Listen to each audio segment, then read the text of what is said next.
reka mbaho ubuhamya. Twakoze ubukwe na madamu muri 2017 z'ukwa karindwi. Kuri 18 umuhanuzi azindukira mu rugo. Umuhanuzi azindukira mu rugo, arangije aratubwira ngo mugiye kwiga ishure kandi rizatinda. Nahise mbabwira ni bamwiteho bamwakire ahita agenda, kuko ndi umusore nari nararushe, nahuye n'utuntu tugoye, nkumva ninkora ubukwe nzahita ndicara nkarambura amaguru nkafatwa neza. Mbega ngo ishure riratinda. Ngewe na madamu twamaze imyaka 7 twese ntaho n'uhembwa n'igihumbi dukodesheje tubaho. Ntabwo ryatinze tubyara abana 2 bajya kwiga, tukiriho turiga. Mbega ishure ryari rikomeye. Cyantangaje rero nico gihe bambwiye ko nambaraga neza kuruta ikindi gihe cyose.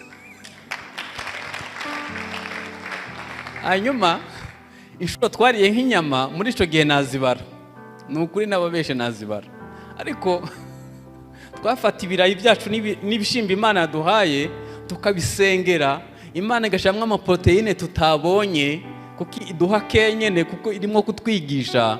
Nagiye kwa muganga barambwira ngo ugabanye inyama nyinshi zitukura ngo kuko wariye nyinshi. Ubu bazinkuyeho n'ingusuru za magafi, inyama zitukura bazinkuyeho, nariye nyinshi. Kumbe ibishimbo byacu n'ibirayi harimo keya y'Imana. Nabanye n'umuntu ahantu nabaye ndi umusore hano Kigali, yaratunze igipande kimwe c'igitenge, yari umukene kuri ico kigero. Natangajwe nuko abaririmbyi baririmbana muri korale bajyaga baza kumutira ibitenge, bakamubwira ngo duhe ngo bya bitenge byawe ngo birimo amabara atukura.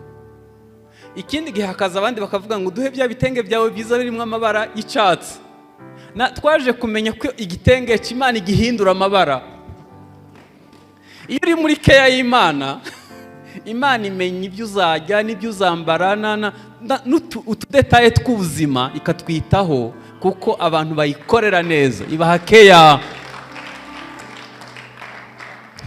Umuntu uri mu nshingano z'Imana, umuntu Imana yemeye